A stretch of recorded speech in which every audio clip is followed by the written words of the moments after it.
এবং আমাদের দেশের মিডিয়ার ভূমিকা নিয়ে। গত 14 তারিখ ভারতবর্ষের মহামান্য প্রধান বিচারপতি DY চন্দ্রচূড় তিনি একটা অনুষ্ঠানে বক্তৃতা করছিলেন। সেখানে তিনি যা বলেছেন আমি ঠিক সেই কথাটাই বলছি। বলেছেন বাংলাদেশে যা ঘটছে তা স্বাধীনতার যে মূল্য তা আমাদের মনে করিয়ে দিচ্ছে। বলছেন DY চন্দ্রচূড়, ভারতবর্ষের প্রধান বিচারপতি, বাংলাদেশে যা আজকে যা ঘটেছে তা আমাদের পরিষ্কারভাবে স্বাধীনতা আমাদের জন্য কতটা মূল্যবান তা জানাচ্ছে, বলেছেন ভারতবর্ষের প্রধান বিচারপতি। আমাদের দেশের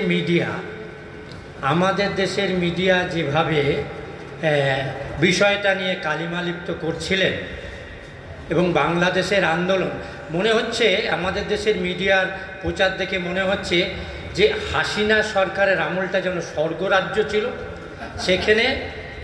সেখানে অত্যন্ত সাম্প্রদায়িক সম্প্রীতি ছিল এবং গণতন্ত্রের চ্যাম্পিয়ন ছিল। ফলে হাসিনাকে যারা উৎখাত করেছেন তারা ভিলেন না হয়ে পারে না। আমি মনে করিয়ে দেব, যারা হাসিনাকে হিন্দুদের খুব কাছের লোক ভাবছেন, আমি খালি স্মরণ করিয়ে দিচ্ছি 2021 সালে কুমিল্লাতে দুর্গাপুজোর মূর্তি যারা ভেঙেছিলেন, আমি অন্যের কথাই যাচ্ছি না, আমি হিন্দু ধর্মের মানুষদের কথাই বলছি। ইস্কনের বাংলাদেশের যিনি প্রধান তিনি বলছেন আওয়ামী লীগ এটাকে পরিকল্পিতভাবে করিয়েছে। এটা আমি বলছি না, ইস্কন বাংলাদেশের দায়িত্বে যিনি ছিলেন ওই সময় প্রেস সাংবাদিক সম্মেলন করে বলেছেন।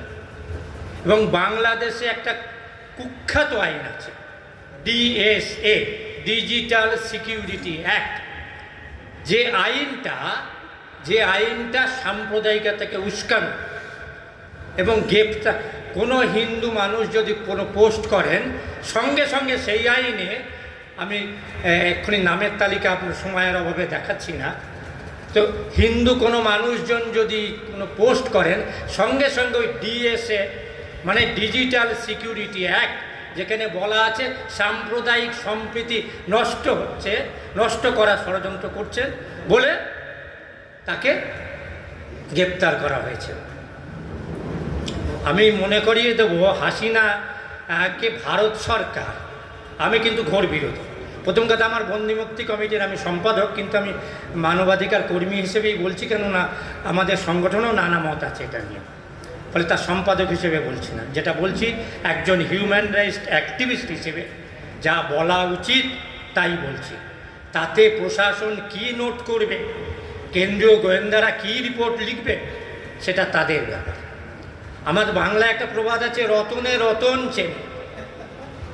হাসিনা যিনি তিনটে নির্বাচন, সবাই জানেন যে 153 জন MP নির্বাচনের আগে, এবারে জানুয়ারি নির্বাচনকে বলছেন কি ড্যামি নির্বাচন, মানে নিজের দলের প্রার্থীদেরই লোকেদেরই দাঁড় করিয়েছে, কেউ দাঁড়ায়নি তো, নিজের দলের লোকেদের দাঁড় করিয়েছে, যে কারণে ইন্টারন্যাশনালি সারা আন্তর্জাতিকভাবে এই 2024 নির্বাচনকে বলা হয় ড্যামি নির্বাচন। তো ফলে, এবং আপনারা অনেকে কেউ নাম মুখে আনতে বোধহয় সংশয় হয়, যে বিএনপি দলের গত বছর যে বাংলাদেশের যে মানবাধিকার সংগঠন, তার নাম হচ্ছে অধিকার, তার যে রিপোর্ট আপনারা যদি দেখেন, একেবারে নাম তালিকা ধরে ধরে দিয়েছেন। এই ভয়ঙ্কর সময়ে আমাদের পশ্চিমবাংলায় মানবাধিকার কর্মীরা তো একটু কি বলবো, না বলাই ভালো আর কি। হ্যাঁ, বাংলাদেশের এই পরিস্থিতিতে প্রথম এই মানবাধিকার সংগঠন তারা তালিকা প্রকাশ করে জানান যে 260 জনের বেশি মানুষ, ছাত্রকে গুলি করে হত্যা করেছে। তারা নামের তালিকা দিয়েছে, কেউ যদি চান আমি পাঠিয়ে দেবো। তার মধ্যে 6 জন হিন্দু আছেন। এখানে সব হিন্দু দরদে তো কেঁদে চোখ ভাসাচ্ছেন। কোথায় ছিল হাসিনা দেবী যখন, হাসিনা ওয়াজেদ যখন গুলি করে করে হিন্দু যুবকদের মারছিল, তখন ভারতবর্ষে আমাদের দেশের মিডিয়ার একটা নীরব ছিলেন।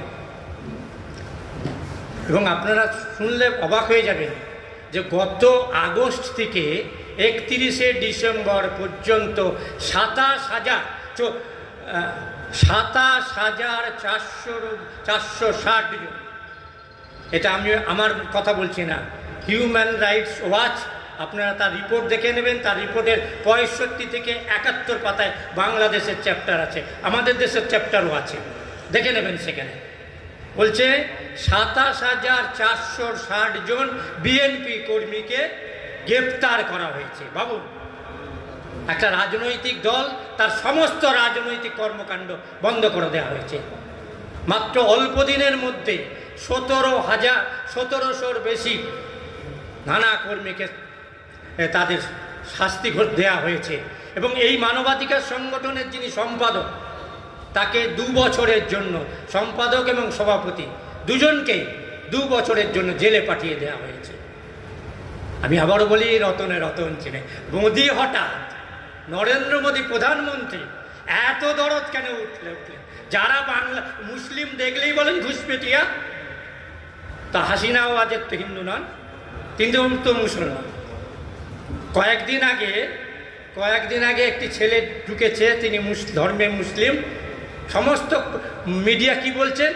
ছাত্রলীগ। অন্যরা ঢুকলেই সন্ত্রাসবাদী, অন্যরা ঢুকলেই ঘুষপেটিয়া। ছাত্রলীগের নেতা প্রথমেই আমাদের মিডিয়া দেখাচ্ছেন, ছাত্রলীগের নেতা, মানে এখানে মুসলিম পরিচয় না, ছাত্রলীগের নেতা। ছাত্রলীগ কিভাবে? এবং ছাত্রদের যদি দাবি দেখেন, আমি আর দীর্ঘ ইয়ে করবো না, ওনার উপর চাপ, যে দাবি দেখেন, এই যে বিএনপি সম্পর্কে বলছে, বাংলাদেশে প্রথম হিন্দুদের সর্ববৃহৎ উৎসব দুর্গাপুজোয় সরকারি টাকা দেবার ঘোষণা বিএনপি যখন সরকারে ছিলেন 1991 সাল থেকে 96 সাল, তখন ঘোষণা করেছিল। আমি তার মানে এই না কোনো দলের ওকালতি করছি, যেটা তথ্য সেটা বলছি। একই সঙ্গে যে 1991 থেকে 96 যখন আওয়ামী লীগ বিরোধী দলে, তারা বারবার দাবি করেছে কেয়ারটেকার গভর্নমেন্ট করতে হবে। ইলেকশনটা কেন্দ্র সরকার থাকলে আমরা দেখেছি আমাদের দেশে সমস্ত কিভাবে ইলেকশন কমিশন ম্যানিপুলেট করে। সেই জন্য আওয়ামী লীগ সঠিকভাবে দাবি করেছিল যে কেয়ারটেকার গভর্নমেন্টের অধীনে ইলেকশন হবে। এবং 11তম সংবিধান সংশোধন করে এটাকে ঢোকানো হয়েছিল। পাওয়ারে এসে আওয়ামী লীগ, যারা বিরোধী দলে দাবি করলেন যে কেয়ারটেকার গভর্নমেন্ট, তারাই পাওয়ারে এসে 15তম সংবিধান সংশোধন, বাংলাদেশের 15তম সংবিধান সংশোধন করে কেয়ারটেকার সিস্টেমটা তুলে দিলেন। ভাবুন, এগুলো বলা যাবে না। আমি শেষ করি, ভারতবর্ষের মিডিয়ার এত কান্নাকাটি কেন? আমি বোধহয় এই বাগানির সঙ্গে একটা ইন্টারভিউতে বলছিলাম, আমি তখনও বুঝে উঠতে পারছিলাম না, অনুভব করছিলাম ধনের মালিক যে মনের মালিক সে। আসলে বাংলাদেশে আদানির কোটি কোটি টাকা ব্যবসা, তার কি হবে? ফলে আমাদের গদি মিডিয়া, আমি বলি মোদি মিডিয়া, তাদের আসল মালিক তো হচ্ছে হয় আদানি, নয় আম্বানি, নয় কর্পোরেটরা। ফলে কর্পোরেটের স্বার্থ যারা গুলিয়ে দেন, কর্পোরেটের স্বার্থ মানে ভারতীয় জনগণের স্বার্থ নয়। কর্পোরেটের স্বার্থ মানে ন্যাশনাল ইন্টারেস্ট নয়। ফলে ভারতবর্ষের ইন্টারেস্ট বলতে যদি আমি কর্পোরেটিভ ইন্টারেস্ট বুঝি, তাহলে আমি তার বিরোধিতা করি। মহান বাংলাদেশের জনগণ এবং মহান ভারতের জনগণের ঐক্য চিরকাল ছিল, আছে, অটুট থাকবে। এবং আপনারা ছাত্রদের যে দাবি, সে দাবি যদি দেখেন, বলছেন হাসিনার মতো ফ্যাসিস্টদের উৎপত্তি কোথা থেকে হলো? বাংলাদেশের সংবিধানের ভিতরেই, বাংলাদেশের সংবিধানের খাঁজে খাঁজে, যে কারণে মুজিবুর রহমান স্বৈরতন্ত্রী হয়ে গিয়েছিলেন, বাংলাদেশের সংবিধানের খাঁজে খাঁজে সেইগুলো আছে। কি ম্যাচিওর লিডারশিপ বাংলাদেশে! তারা বলছেন এই সংবিধানের ভিতরে আছে, তাই কনস্টিটিউয়েন্ট অ্যাসেম্বলি করতে হবে। সেই অ্যাসেম্বলি গোটা কনস্টিটিউশনটাকে নিয়ে ভাববে। আমি স্যালুট জানাই। কে আমার সঙ্গে আছে, কতজন আমার সঙ্গে আছে মানবাধিকার কর্মীরা। কথা আমি যেমন, যদি আমায় বলেন আমি মৃত্যুদণ্ডের বিরুদ্ধে, মৃত্যুদণ্ডকে কেন্দ্র করে যে হিস্ট্রি হচ্ছে আমি তার বিরোধী। ভারত পৃথিবী জুড়ে 112টা দেশে মৃত্যুদণ্ড তুলে দেওয়া হয়েছে। কজন লোক আমার সমর্থন করলো মানবাধিকার কর্মীরা, সেদিকে তাকিয়ে কেন আমি ইলেকশনে অংশগ্রহণ করবো না? ফলে কেউ যদি চটে যায় যাবে, তাতে আমি আদর্শচ্যুত হতে পারবো না। তাই বলবো যে বাংলাদেশের ছাত্র আন্দোলনকে স্যালুট জানাই। কারণ 1971 সালে নকশালপন্থী আন্দোলন, চীনের ছাত্র আন্দোলনের পরে ভারত এই এশিয়া ভূখণ্ডে আপনি বলুন তো, বুকের মধ্যে অনেক ঝড়, বুক পেতেছে গুলিঘর। ভাবুন তো, এইভাবে দাঁড়িয়ে গেছে এমন নিষ্ঠুর, এমন অমানবিক সরকার। হাসিনা ওয়াজেদ গিয়েছিলেন, একটা ওই মেট্রো রেলের ভাঙচুর থেকে তার চোখে জল এলো। আমি ভাবছি যে অদ্ভুত মা তো, একবার ভাবলেন না? আবু শহীদ এইভাবে দাঁড়িয়ে আছে, পরপর তিনটে গুলি তাকে করা হলো। এত ছাত্র 17, 18, এমনকি 6 বছরের বাচ্চা হেলিকপ্টার দেখে হাত নাড়ছিল, তাকে গান থেকে গুলি করে হত্যা করা হয়েছে। এই মানুষের মৃত্যুতে যার চোখের জল আসে না, ইট পাটকেল ভাঙলে চোখের জল আসে। আমি কতটা মানুষ বলবো আর কতটা মানুষের চেহারায় অন্য কিছু বলবো, আমি বিচারের ভার আপনাদের। বাংলাদেশের ছাত্র আন্দোলন এশিয়া ভূখণ্ডে স্বাধীনতাকামীদের পথ দেখাবে। বাংলাদেশের ছাত্র আন্দোলন গণতন্ত্রের শত্রুদের, তাই আতঙ্কিত, তাই গোটা মিডিয়া আতঙ্কিত হচ্ছে। কারণ হচ্ছে ওটা গণতন্ত্র প্রতিষ্ঠার লড়াই, ফ্যাসিস্টদের বিরুদ্ধে লড়াই।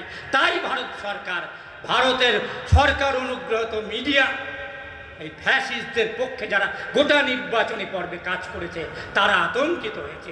ফলে পৃথিবীতে গণতন্ত্রের জয় এবং ফ্যাসিস্টদের পরাজয় আজ অথবা কাল হতে বাধ্য। ধন্যবাদ।